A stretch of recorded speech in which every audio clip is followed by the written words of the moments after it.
Yeah, well, welcome back to numerical techniques 3, and we have this is a new set of questions. So let's dive into the solution. We have integrate the following, and we have this question. Okay, solution to this question. Yeah, if you look at the question, we have this function sin x.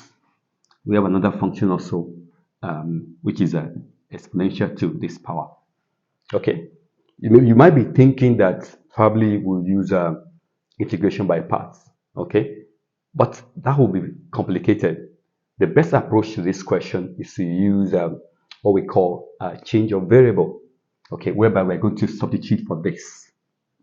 At the moment we substitute for this and you differentiate it, you realize that you're going to have something similar to this, and this will cancel out.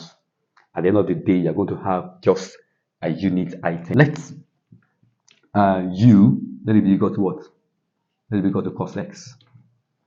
Okay, so the u, the x, if you differentiate cos, that will be minus sin x. Okay, can we make the x the subject?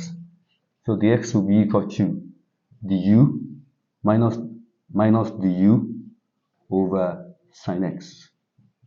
Okay, then go back to your question, and that will be integral sin x. Okay, exponential to power u times my dx is what? Minus the u over what? Sin x. So sin x we cancel out. We have what?